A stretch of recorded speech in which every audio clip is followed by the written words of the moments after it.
नरेन्द्र मोदीसँग भेट्न नपाउँदा मात्रै राष्ट्रियता खतरा भयो। एमसीसी पास गर्दा के भयो? नेपाली भएर नेपाली टोपी लाउन पाउनुहुन्न र यो गर्यो कसले? पुष्पकमल दाहाल बाबुराम भट्टराईले गरे। माओवादको नाउँमा मार्ने मान्छेलाई बल्ल भारतीय जनता पार्टीको सदस्यता संख्या थाहा र त्यसको बखान गर्नु पर्यो। कहाँ रहेछ नि? एसपीपी र एमसीसी का गोठाला भारत र नेपाल र चीन घुमिरहन्छन् के अर्थ छ? भारतीय सुरक्षाकर्मी नेपालमा कहिले आएका छन्? भारतसँग के कबुल गर्नुभयो भने नागरिकता पास गर्छु। नेपालमा र्यापरहरूको शालिक बनाएर चल्ने देश। मोदीले किन भेट दिएनन् प्रचण्डलाई? बुझ्नुहुन्छ तपाईँ इम्बो? म त बुझ्दिनँ। कसले बुझ्छ? कसलाई चाहियो यो? कुन संयन्त्रका लागि ल्याइयो यो राष्ट्रिय परिचय पत्र? राष्ट्रिय परिचय पत्र भन्ने कि अराष्ट्रिय परिचय पत्र भन्ने? अनि यसबारेमा नेपाली जनता किन बोल्दैनन्? सरकारको थिङ्क ट्याङ्कले भन्दैछ कि उहाँले असंलग्न परराष्ट्र नीति भन्न नजानेकै हो। नेपालमा कुनै राजनीतिक हैसियत त छैन। पुष्पकमल दाहाल भारत फर्केर आएपछि नेकपा एमाले पनि फास्ट ट्र्याकको आधारमा नागरिकता विधेयक टुङ्ग्यौँ भने के भने? जुनसुकै बहानामा नागरिकता दिनुभयो भने म त नेपालको राष्ट्रियता नै समाप्त हुँदैछ भन्दैछु। 60,000 द्वन्द्व पीडित नेपाली जनताका तर्फबाट म यो कुरा राख्दैछु। कसले बनाउँछ अदालत? समसामयिक राजनीतिक घटनाक्रममाथि केन्द्रित रहेर कुराकानी गर्नका निम्ति राजनीतिक विश्लेषक वरिष्ठ अधिवक्ता विष्णु भट्टराई हामीसँग हुनुहुन्छ। विष्णु सर, धेरै समयपछि संवाद गर्ने अवसर पाइयो, यहाँलाई धेरै धेरै स्वागत छ। हजुर, धन्यवाद। पछिल्लो समय नेपाली राजनीति 2-3वटा कुराबाट एकदमै चरम अस्थिर जस्तो र सङ्कटग्रस्त बने जस्तो बन्दै गएको छ। आर्थिक रूपमा झनै पेचिलो स्थिति तयार भएको छ। सङ्घीयताको विरुद्धमा चर्को बहस पनि सुरु भएको छ। सँगसँगै परमादेशबाट सरकार बनेको 1 वर्षपछि गठबन्धनका शीर्ष नेताहरूको कुदाकुद, देश विदेशको दौड पनि तीव्र बनेको छ। यी सबै घटनाक्रमलाई हेर्दा नेपालको राजनीतिबारे के भन्न सकिन्छ? अब कता जाँदैछ यो अहिलेको राजनीतिक माहौल बताइदिनुहोस् त। धन्यवाद। यो आफूले चलाएको राज्य प्रणाली भयो भने नेपाली जनताको प्रतिनिधिहरू, अब परमादेशवाला जे सुकै होला, जो जतिसुकै तिक्ततावाला कुरा छँदै पनि त्यो सरकार, त्यो राज्य प्रणाली नेपाली जनताकै अभिमत, नेपाली जनताकै ताकत र बल, नेपाली जनताकै सभ्यता, संस्कार, संस्कृति, मूल्य, मान्यता अन्तर्गत रहेको राज्य प्रणाली भयो भने चाहिँ यसै हुन्छ, यसो हुनै पर्छ भनेर भन्न सकिन्थ्यो। तर यो निर्विवाद सत्य हो, यो राज्य प्रणाली नेपाली जनताले ल्याएको, नेपाली जनताले अपनाएको प्रणाली नै होइन, नेपाली जनतामाथि लादिएको प्रणाली हो। र आज भर्खरै तपाईले भन्नुभए अनुसार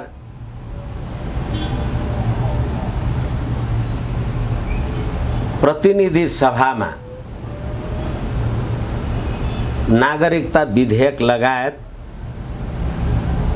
सत्य निरूपण तथा मेलमिलाप आयोग लगायतका विधेयकहरू अनि भर्खरै स्थानीय निकायको निर्वाचन सम्पन्न भएको विषय र अहिले राज्य सत्तामा रहेका शीर्षस्थ व्यक्तिहरूको विदेश भ्रमण आउने र जाउने कुराले गर्दाखेरि साँच्ची भन्ने हो भने आज नेपालको थिङ्क ट्याङ्क ले नेपालको असंलग्न परराष्ट्र नीति नै खतरामा पुग्यो भनेर नेपालको सरकारी थिङ्क ट्याङ्क नीति अनुसन्धान प्रतिष्ठानले सरकारलाई सचेत गरायो। के भनेर सचेत गरायो? युक्रेन रुस युद्धको बारेमा नेपालको सहभागितालाई, नेपालको त्यसबारेको गतिविधिलाई लिएर त्यो अन्तर्राष्ट्रिय न्यायिक प्रक्रियामा जसरी रुसलाई अहिले अन्तर्राष्ट्रिय मानवाधिकार उल्लङ्घन नरसंहारको विवादमा संयुक्त राष्ट्रसङ्घमा तानिराखिएको छ, त्यो प्रक्रियामा नेपाल पनि पर्न सक्छ भनेको छ। सरकारको थिङ्क ट्याङ्कले भन्दैछ भने अब देशको राजनीति कता गएको रहेछ, कसले राजनीति चलाएको रहेछ, कसले राजनीति चलाएको रहेन रहेछ, यसबाट हामी अनुमान गर्न सक्छौँ। त्यसैले हामीले असंलग्न परराष्ट्र नीति भनेर सधैँ भन्दै आयौँ। यो राज्य व्यवस्थाको आफूलाई निर्णायक शक्ति ठान्ने पुष्पकमल दाहालजीले अस्ति साउन असारको 31 गतेदेखि लिएर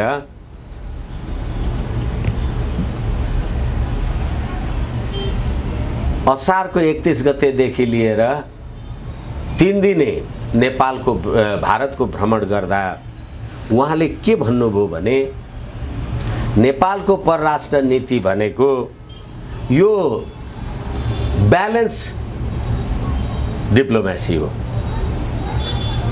हामी प्रो चाइनिज पनि होइनौँ, प्रो इन्डियन पनि होइनौँ, तर नेपालको असंलग्न परराष्ट्र नीति, हामी असंलग्न परराष्ट्र नीतिमा विश्वास गर्छौँ उहाँले भन्नु भएन। के उहाँले असंलग्न परराष्ट्र नीति भन्न नजानेकै हो? यो यति गम्भीर विषय छ, यो यति गम्भीर मामिला छ यो। र अस्ति भर्खरै उजरा जिया भन्ने मानिस अमेरिकी सहायक परराष्ट्र मन्त्री, रक्षा मन्त्री, अब धेरै खालका मन्त्रीहरू हुँदा रहेछन् उहाँहरूका, यहाँ आउँदाखेरि नेपालको सरकारी अधिकारीहरूका अतिरिक्त उहाँहरूले नेपालमा रहेका तिब्बती शरणार्थीहरूलाई पनि त्यही दर्जामा भेट्नुभयो। रुस युक्रेन युद्धमा तपाईले युक्रेनको पक्षधर अभिव्यक्ति जाहेर गर्नुभयो र उजराजिया जस्ता मान्छेहरू नेपाल आउँदाखेरि तपाईले तिब्बती शरणार्थीहरूलाई भेट गर्ने, जे गर्ने, तिब्बती शरणार्थीहरूको नेपालमा कुनै राजनीतिक हैसियत त छैन, कुनै पोलिटिकल प्रोफाइल त छैन भनेपछि उहाँले कुन कूटनीति अन्तर्गत, राजनीति अन्तर्गत भेट्नुभयो? यसले गर्दाखेरि अब नेपालले अहिले अंगीकार गरेको संघीय लोकतान्त्रिक धर्मनिरपेक्ष गणतन्त्रको सवालमा नेपाली जनताको अभिमत रहेन। अब भ्रष्टाचारका कुरा कति भन्ने, अब त्यो भनेर साध्यै भएन। र उहाँले असंलग्न परराष्ट्र नीति नभनेर हामी प्रो इन्डियन पनि होइनौँ, प्रो चाइनिज पनि होइनौँ भनेर कतिखेर भन्नुभयो? जब संसदमा नागरिकता विधेयक विचाराधीन छ। त्यो नागरिकता विधेयक प्रष्ट रूपमा चीनबाट नेपालमा आएर बसोबास गर्ने सन् 50 को सन्धि जस्तो चीन र नेपालको त्यस्तो सन्धि त छैन जुनसुकै चिनिया नागरिक पनि नेपाल आउन सक्ने अथवा नेपाली नागरिक पनि चीन जान सक्ने। पुष्पकमल दाहाल भारत फर्केर आएपछि नेकपा एमालेले पनि फास्ट ट्र्याकको आधारमा नागरिकता विधेयक टुङ्ग्यौँ भने के भने? यसलाई तपाईँ कुन रूपले हेर्नुहुन्छ? यो कुरालाई तपाईहरुसँगै कुरा गर्दा मलाई स्मरण छ, अहिले देशमा गणतन्त्र छ प्राविधिक रूपमा। गणतन्त्रमा म एउटा वरिष्ठ अधिवक्ता अथवा यति तपाईहरु समक्ष यति राजनीतिक विश्लेषण आदि इत्यादि कुरा पनि गर्ने, मलाई यो देशको राष्ट्रपति हुने अधिकार छ। म किन राज संस्था बनिरहेको छु?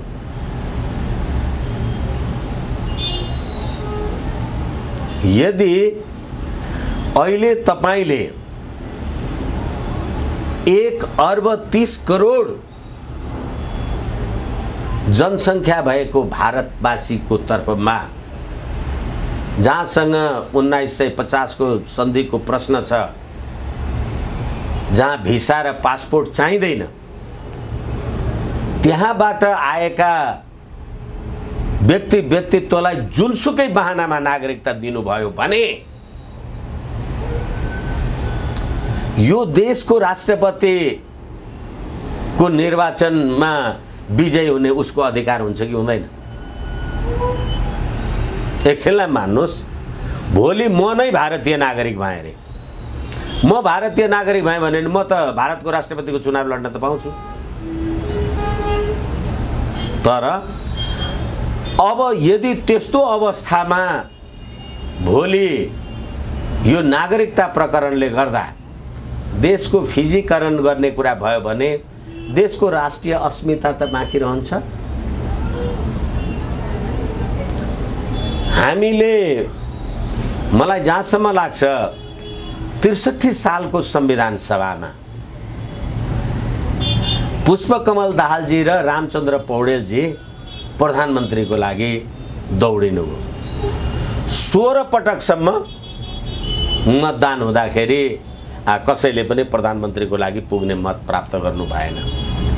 त्यतिखेर कृष्णबहादुर महाराजी, सार्वजनिक भएकै कुरा हो, महाराजीले भन्नुभयो कि पुष्पकमल दाहालजीलाई राष्ट्रपति बनाउनका लागि त चीनबाट करोडौं साथसङ्गत सहयोग थियो, आउने थियो, आएको थियो भन्ने कुरा भयो। ए बाबा, अब चीनिया सहयोगले तपाईँ प्रधानमन्त्री हुने भने म अमेरिकन सहयोगले, भारतीय सहयोगले राष्ट्रपति भएँ भने देश कसले चलाउँछ? कसको हुन्छ देश? अनि त्यतिखेर यो नागरिकता प्रकरणले गर्दा भोलि हामीले हेरेनौं, रामवरण यादवजीको टाइममा उपराष्ट्रपति भएका परमानन्द झाजीले नेपालको संविधान अनुसार नेपालीमा शपथ ग्रहण गर्न जान्दिन म भन्नुभयो, जो मान्छे सर्वोच्च अदालतको न्यायाधीश थियो। अनि तत्कालीन प्रधान सेनापति हटाउन पुष्पकमल दाहालजीले गरेको निर्णय रामवरण यादवजीले कार्यान्वयन गर्नु भएन। म भैँसी गोठालो हुँ, भैँसी चराउन जान्छु, तर यो निर्णय कार्यान्वयन गर्दिन भन्नु। रामवरण यादवजीलाई पुष्पकमल दाहालजीले केही गर्न सक्नुभयो? त्यति मात्रै होइन, गर्न सक्ने नसक्ने कुरा छोडिदिनुस्, त्यसको 2 महिना पछाडि रिपोर्टर्स क्लबमा आएर श्याम शरणले भन्नुभयो, नेपालको प्रधान सेनापतिको प्रकरणमा हामीले चासो राखेकै हो। भनेपछि यो देशको प्रधान सेनापतिको हैसियत के रहेछ? विशेष ठ्याक्कै नि एकैछिन। यसै कारणले गर्दा तपाईले राख्नुभएका समग्रका जे विषयहरू हुन्, यो सम्पूर्ण कुराले गर्दा नेपालको राजनीति कहाँ जाँदैछ, नेपालको राजनीति के हुँदैछ, म त नेपालको राष्ट्रियता नै समाप्त हुँदैछ भन्दैछु। अहिले नागरिकता विधेयक जस्ता कुरा एक, र अर्को कुरा अपराधीको साम्राज्य। अहिले तपाईले परमादेशको सरकारका वकिललाई कानुन मन्त्री बनाउनु भएको छ। अनि तपाईले तपाईको संविधानमा के लेख्नुभयो? विधिको शासन लोक कल्याणकारी राज्य व्यवस्था भन्नुभयो। तर अहिले पार्लियामेन्टमा भ्रिकुटी अनलाइन मार्फत आम नेपाली जनतालाई याद होस्, 60,000 द्वन्द्व पीडित नेपाली जनताका तर्फबाट म यो कुरा राख्दैछु। त्यसको दफा 29 क अहिलेको विधेयकमा त्यसले सत्य निरूपण तथा मेलमिलाप सम्बन्धी विशेष अदालतले गरेको फैसलामा उजुर लाग्दैन, पुनरावेदन लाग्दैन। कसले बनाउँछ अदालत? अदालत बनाउने संवैधानिक परिषद, न्याय परिषद। संवैधानिक परिषदमा को बस्छ? प्रधानमन्त्री, प्रधान न्यायाधीश, सभामुख आदि इत्यादि। अनि अहिले सभामुखको विरुद्धमा, पुष्पकमल दाहालको विरुद्धमा लगायतका मान्छेहरूको विरुद्धमा सत्य निरूपण मेलमिलाप आयोगमा 60,000 उजुरी छन् कि छैनन्? बाबुराम भट्टराईजीहरूको विरुद्धमा तिनीहरूले नियुक्ति गरेको न्यायाधीशले 60,000 नेपाली जनताले न्याय पाउँछन्? अनि कहिले बनाउँदै हुनुहुन्छ यो? तपाईँ भारत गएर आएपछि अनि भारतसँग के कबुल गर्नुभयो भने नागरिकता पास गर्छु, अमेरिकासँग एमसीसी पास गर्छु, एसपीपी पास गर्छु। यो भयावह दुर्दिन अनि नेपाली जनता यो दुर्दिनलाई परास्त गर्नका लागि अब धेरै ठुलो प्रगति भएको छ। बाटामा मकै पोलेर बेच्ने नागरिकहरूले आफ्नो सुरक्षा, आफ्नो त्यो रोजीरोटीको सवाल त छोडिदिनुस्, अब भारतीयलाई रोटी र बेटीका नाउँमा नागरिकता दिएर, विदेशी ज्वाइँलाई नागरिकता दिएर अनि नेपालमा र्यापरहरूको शालिग बनाएर चल्ने देश नेपाली जनताले चलाछ। विष्णु सर, यो एउटा सन्दर्भ लामो सबै कुरालाई जोडेर तपाईँले अहिलेको चित्र राखिदिनु भयो। यही सन्दर्भमा अहिले चर्चाको विषय के छ भने एउटा गम्भीर चर्चाको विषय जसले राष्ट्रिय महत्त्व, राष्ट्रिय एउटा सम्मानप्रति नै आँच पुर्यायो भन्ने खालको अहिले चर्चा उठेको छ। पुष्पकमल दाहाल प्रचण्डको भारत भ्रमण, मोदीसँगको भेट गर्ने भनेर उहाँले घोषणा गर्दै यहाँबाट जानुभयो, मोदीसँग उहाँको भेट भएन।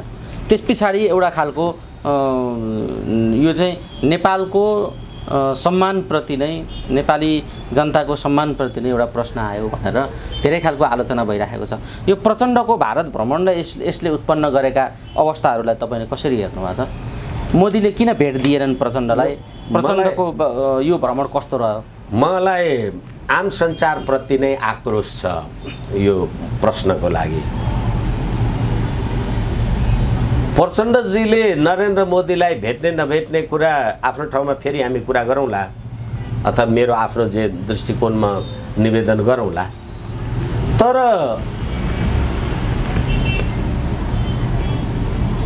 यिनीहरूले बनाएको संविधानमा नेपाल सरकारको सरकारी कामकाजको भाषा देवनागरी लिपिमा नेपाली भाषा हुनेछ। इम्बोस नम्बर के हो बुझ्नुहुन्छ तपाईँ? इम्बोस म त बुझ्दिनँ, कसले बुझ्छ? कसलाई चाहियो यो? कुन संयन्त्रका लागि ल्याइयो यो राष्ट्रिय परिचय पत्र? जहाँ सिन्दुर पोते टोपी लाउनु नहुने यस्तो कुरा गरिएको छ। तपाईलाई नेपाली भएर राष्ट्रिय टोपी नलगाउनु पर्ने अनि तपाईँ नेपालको राष्ट्रिय परिचय पत्र चाहिँ पाउनु पर्ने। सिन्दुर पोते पनि लाउनु हुँदैन भनिएको छ भन्ने अहिले चर्चा उठिरहेको छ। महिलाहरूलाई सिन्दुर पोते राष्ट्रिय परिचय पत्रमा त्यस्तो देखिनु हुँदैन अरे फोटो हो। त्यसै कारणले हामी अब यसलाई यो राष्ट्रिय परिचय पत्र भन्ने कि अराष्ट्रिय परिचय पत्र भन्ने, अनि यसबारेमा नेपाली जनता किन बोल्दैनन्? तपाईँहरू आम सञ्चारमा संलग्न हुनुहोला, हामी कानुन व्यवसायको क्षेत्रमा संलग्न होलाौँ। हामी जस्तै करोडौँ नेपाली जनताहरू नेपाली भएर नेपाली टोपी लाउन पाउनुहुन्न। र यो गर्यो कसले? पुष्पकमल दाहाल बाबुराम भट्टराईले गरे। बाबुराम भट्टराई होइन नेपालको राष्ट्रिय पोसाक हटाउने, दौरा सुरुवाल कोट टोपी हटाउने? अनि त्यो प्रचण्डको पार्टीबाट 60,000 मान्छे मारेर आएका होइनन्? 17,000 नेपाली मारेका व्यक्तित्वहरू होइनन्? अहिले मात्रै राष्ट्रियताको कुरा आयो। नरेन्द्र मोदीसँग भेट्न नपाउँदा मात्रै राष्ट्रियता खतरा भयो। एमसीसी पास गर्दा के भयो? किनभने अमेरिकाको वर्तमान कानुन र भविष्यमा बन्ने नीतिको उल्लङ्घन गर्न पाइँदैन भनेर तपाईले सैछाप गर्नुभयो। फेरि जुन कुरा म तपाईको घरमा गएँ र तपाईको गोठालासँगै भेटेर मेरो उद्देश्य पूरा भयो भने हाकिमले मलाई भेटिरहँदैन नि। अनि अहिले पुष्पकमल दाहालजीको अभिव्यक्ति सुन्दा उहाँले त असंलग्न परराष्ट्र नीतिको कुरासम्म गर्नुभयो। भारतको बीजेपीका पार्टीका सदस्यहरू त 17 करोड रहेछन्, चीनका त 9 करोड मात्रै रहेछन्, हामी त चीन पो ठुलो भन्थ्यौँ भने 17,000 मान्छे नेपाली जनता माओवादको नाउँमा मार्ने मान्छेलाई बल्ल भारतीय जनता पार्टीको सदस्यता संख्या थाहा र त्यसको बखान गर्नु पर्यो। कहाँ रहेछ नि? यस कारणले गर्दाखेरि एउटाले भन्थ्यो अरे तँ आइस रित्तै ढुङ्ग्रो लिएर जा, तेरो गोठाला पठा, म दुध दिएर पठाउँछु भन्थ्यो अरे। अहिले एसपीपी र एमसीसी का गोठाला भारत र नेपाल र चीन घुमिरहन्छन्। के अर्थ छ? ठिक छ, यो अर्थ भएन। अझ यो भ्रमणमा यत्रो टिप्पणीको पनि आवश्यक छैन भन्ने खालको जुन तपाईले राख्नुभयो, यो अर्थ नवर्थको कुरा हो भन्ने तपाईको जुन निष्कर्ष छ, यो एउटा पाटो छँदैछ। अर्को सन्दर्भ अहिले युरेनियम नेपालमा कोही व्यक्तिसँग या कोही समूहसँग 15-20 किलो युरेनियम छ भनेर त्यो खोजी गर्नका निम्ति भारतीय सुरक्षा निकाय, गुप्तचर संस्थाका मान्छेहरू काठमाडौँमा आएका छन् भन्ने अहिले समाचार सार्वजनिक भएको छ। यो युरेनियम खोजीमा भारतीय सुरक्षाकर्मीको उपस्थितिका समाचारहरूबारे तपाईँ के भन्नुहुन्छ र यो कस्तो खालको सङ्केत हो विष्णु सर?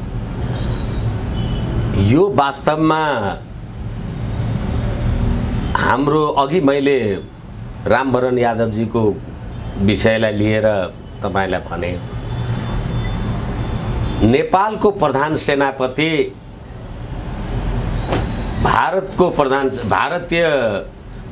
भारतको पनि मानार्थ प्रधान सेनापति हुन्छ। अनि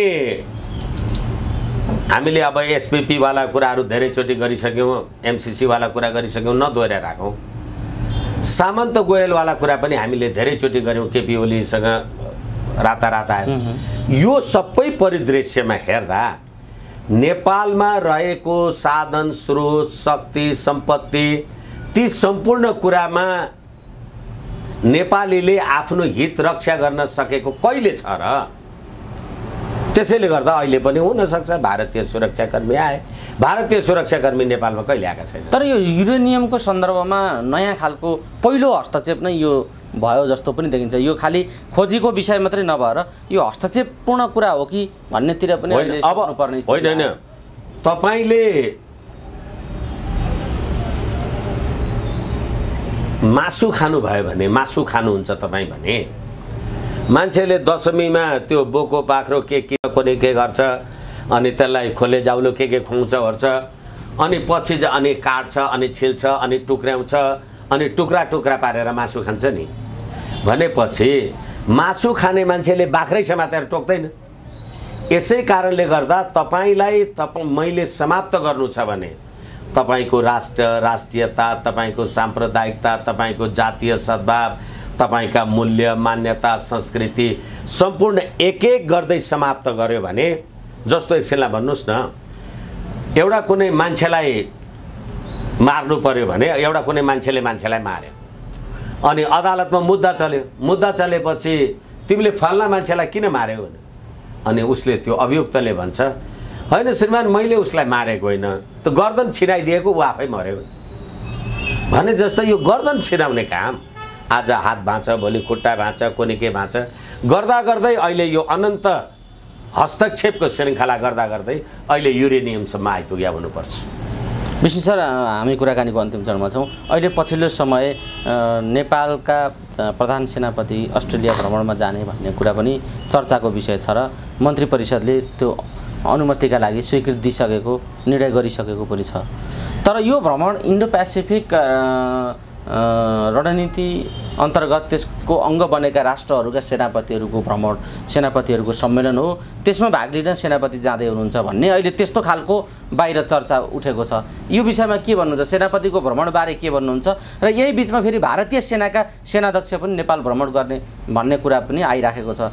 यो बेला किन यो सैन्य कुराहरू अलि बढी चर्चामा आइराखेका छन्? किन फेरि पनि यसलाई हामीले युक्रेन रुस युद्धको कुरालाई नजरअन्दाज गरेर यसमा छलफल गर्न सक्दैनौँ। र युक्रेन रुस युद्धको सिलसिलामा चीनको पक्षलाई पनि हामी इन्कार गर्न सक्दैनौँ। यसै कारणले गर्दाखेरि मैले तपाईहरुसँगै कुरा गर्दा भनेको छु, एमसीसी आईपीएस को अभिन्न अंग हो भनेर यो देशको पूर्व राजदूत, चीनको लागि राजदूत भएको टंक कार्की भन्ने मान्छेले यो आईपीएस अन्तर्गत हो, यसले नेपालको संविधान र कानुनको खिलाफ हुन्छ भने, शंकर शर्मा भने जो मान्छे अमेरिकाको लागि नेपालका राजदूत भए, ती मान्छेले भने यो विशुद्ध आर्थिक कुरा हो। र अहिले जुन व्याख्यात्मक टिप्पणी गरेर तपाईले पास गर्नुभयो, अमेरिकाले त व्याख्यात्मक टिप्पणी मानेन। उनले त के भन्यो भने तपाईहरुले एमसीसी पास गर्नुभयो, धन्यवाद धन्यवाद। अब एमसीसी पास गरिसकेपछि आईपीएस को अंग त हो, आईपीएस को अंग हो भन्ने कारणले गर्दा तपाई अस्ट्रेलिया जानुभयो, अथवा अस्ति भर्खरै एसपीपी मा पनि त एसपीपी मा सही गर्नका लागि प्रधानमन्त्री अमेरिका जाने कुरा छ भन्ने कुरा त आएकै हो। यसै कारणले गर्दाखेरि मलाई लाग्छ, सुरुमा मैले तपाईलाई जे सविस्तार निवेदन गरे, हामीले हाम्रो राष्ट्र, राष्ट्रियता, राष्ट्रिय एकता, अखण्डता, स्वाधीनताका लागि हामी आफैले आफ्नो लागि केही गरेकै छैन। अब यो अहिले जो भर्खरै फेरि प्रतिनिधि सभा, प्रदेश सभाको निर्वाचन हुन लागिराखेको छ, यो गठबन्धनवाला कुरा जे गरिराखेको छ, यो सबै ठगबन्धन। राजनीतिक संस्कार, सभ्यता त केही पनि चाहिएन। तपाई कांग्रेस हुनुस्, म कम्युनिस्ट हो, एमाले होस्, त्यो बिमाले होस्, त्यो राजावादी होस्, त्यो खाजावादी होस्, सत्ता दोहन गर्ने, त्यो पनि विदेशी शक्तिको बलमा, अनि नेपाली जनताको त्यसबारेमा आफ्नो प्रकारको क्रियाशीलता, अथवा भर्खरै हामीले इन्भोइस नम्बर, राष्ट्रिय परिचय पत्रवाला कुराहरू गर्यौं, त्यसबारेमा नेपाली जनताको मौनता पनि उदेक लाग्दछ। यसैले गर्दाखेरि अब एकपछि अर्को हेपा, चाहे छिमेकीको कारणले होस्, चाहे कूटनीतिक सम्बन्धको कारणले होस्, देशको असंलग्न परराष्ट्र नीति नै ध्वस्त भयो र संयुक्त राष्ट्रसङ्घको न्याय परिषदमा, न्याय मामिला हेर्ने काउन्सिलमा नेपालले उपस्थित हुनुपर्ने, जानुपर्ने हुन सक्छ भनेर नेपालको थिंक ट्याङ्कले सरकारलाई सुझाव दियो भने चाहिँ अब यो भन्दा बढी के भन्नु पर्यो? बाँकी छ के? असंलग्न परराष्ट्र नीति नै खलबलिएका बेला यस्ता सैनिक आवागमनहरू, सैनिक सम्झौताहरू या यस्ता खालका रहस्यमय घटनाक्रमहरू भइराख्नु स्वाभाविक हो भन्ने हो तपाईको कुरा? स्वाभाविक होइन कि अस्वाभाविक रूपले जुन प्रकारले तपाईले नेपालमा राजनीतिक परिवर्तन गर्नका लागि विदेशी शक्तिको सहारा, बल, ताकतमा गर्नुभयो, त्यसको नतिजाले यो अस्वाभाविक कुरा आयो। तर यो अस्वाभाविक कुरा यसरी नेपालको राष्ट्रिय अस्मिता माथि नै हामीले कुरा गरिसक्यौं नि। यो इन्भोइस नम्बरवाला, परिचय पत्रवाला, राष्ट्रिय पोसाकवाला, नेपाली भाषावाला, नागरिकतावाला, यी सम्पूर्ण कुरामा नेपाली जनताको मौनता पो उदेक लाग्दछ त। त्यसमा भ्रष्टाचारका कुरा त अनन्त कथन। सीसीटीवी क्यामेरा फुटेज गायब भयो, सीसीटीवी फुटेज क्यामेरा गायब भयो, अनि प्रधानमन्त्रीजीको छोरा भएको मान्छे चाहिँ स्यानिटरी प्याडको लागि एजेन्ट हुने, विदेशबाट आउँदाखेरि ट्याक्स नलाग्ने, अनि नेपालमा उत्पादन गरेकोमा चाहिँ सरकारले कर लिने। यो नेपालको सरकार हो। यो बुझ्दैनन् नेपाली जनता, बुझ्या छैनन्। अनि यी सम्पूर्ण कुराका कसुरदारहरू राज्य सत्तामा छन् र अहिले विधेयक ल्याउँछन् सत्यनिरूपण तथा मेलमिलाप आयोग यो 60,000 नेपाली जनताका उजुरी 17,000 नेपाली जनताका हत्याराहरूलाई उनीहरूले तोकेको न्यायाधीशले फैसला गर्ने अपिल पनि गर्न नपाइने। लोकतन्त्र, गणतन्त्र यो जस्तो दुर्दिन, रुनका लागि पनि आँसु नहुने अवस्था देशको कहिले पनि थिएन।